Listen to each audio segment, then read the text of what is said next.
Ever hear of William F. Cody? Maybe not, but you've heard of Buffalo Bill. They're the same feller, and as the boys say, this is him. Wyoming is mighty proud of Buffalo Bill, and prouder of its wonderful Yellowstone Park, dedicated to the people in 1872. Lying mostly in northwest Wyoming, it is 62 miles long, 54 miles wide, 9/10 under forest. 100 feet from the highway, it is all virgin country, and the largest wild game preserve in America. Shoshone Dam impounds a mighty lake. The dam walls, 108 feet in thickness and only 80 feet across.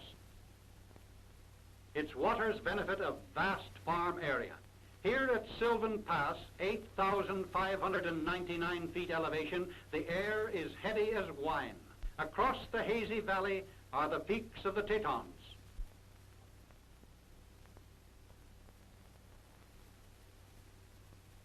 And boys, there's bars in them nar hills.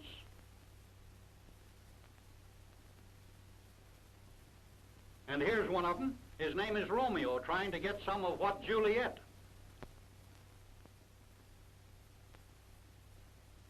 He says, bear with me a moment, my friend. Sylvan Lake, trout fisher's paradise. We bought this country unsight unseen in the Louisiana Purchase of 1803. Just a lot of rocks. People laughed at Trapper Coulter and his tales in 1807 of boiling springs and fountains. They called it Coulter's Hell. They pooh-poohed Jim Bridger's story in 1830, but the geysers were there all right. In 1870, the Washburn Party officially surveyed the strange terrain. The government set it aside for a national park, our first and biggest. This is called the Dragon's Mouth.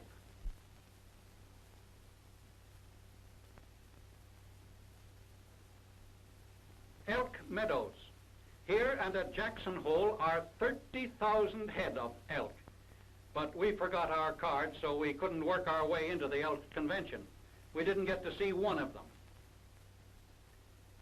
The average snowfall up here is 110 inches, so there are plenty of waterfalls in summer.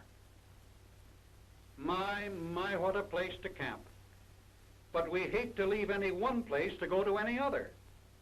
An obliging band gets off the highway. Most of them don't. But we must get down to the Spouters. The geyser country lies mostly along the course of the Firehole River. That's a hot name.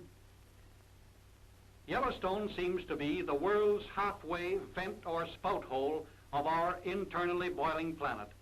Far north Iceland is one extreme, far south New Zealand is the other. Yellowstone has more geysers than all the rest of the world put together. These mud volcanoes are called paint pots. Looks like boiling porridge on the stove.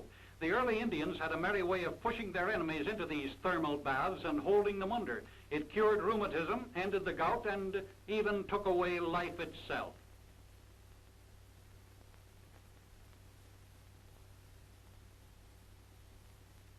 Yes, this is a great place to live up here. If you have some ham, you can have some boiled ham and eggs if you have the eggs. And this water's hot, and I mean hot. Step in and try it. All you have to do is hold the egg in there for less than 3 minutes, and out she comes as hard-boiled as a Marine sergeant. Now, what are geysers? How come? Listen, my children, and you shall hear. A geyser isn't a volcano erupting water. It is a periodically erupting spring. The water runs in from melting snow or rain, and when it gets down the vent hole and meets the terrific heat of the molten lava down below, gradually, what with the pressure from below forcing the water rapidly back up through the narrow passage, she gets all het up and bursts into steam, which carries the water on top up with it. Spoof, spoof, see, simple. Simple. Then, according to the size of the opening in the earth, it takes so many minutes or hours to get up steam again. This is called Emerald Pool. Beautiful, eh? And now we approach the real spouter. No politician can compare with the big fellow. Over yonder is Old Faithful Lodge, the most extensive log building in the world. Nearest point to the Old Faithful Geyser, the world's greatest. There's another big one called the Giantess, and there used to be a still bigger geyser, the Excelsior, but she quit cold in 1890 and never gave a gasp since. Old Pluto, the janitor down below, must have forgotten to turn on the steam. Old Faithful heaves his column of boiling water 150 feet high once every hour for 4 minutes, and has been doing so since the memory of man runs not to the contrary. The Washburn-Langford party watched it, fascinated, in 1870, checked its recurrent spasms, and gave it the name it still bears, Good Old Faithful. It's rather staggering to think that in all probability, this old blowhard has been carrying on like this since the human race was in its infancy. No wonder people wouldn't believe the story, too fantastic.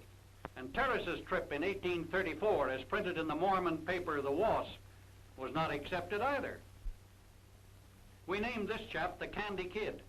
He sure loves his cough drops.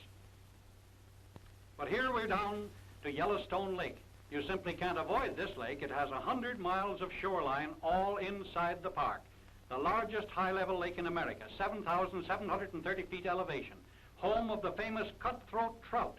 If you catch them, they're so humiliated that, well, anyway,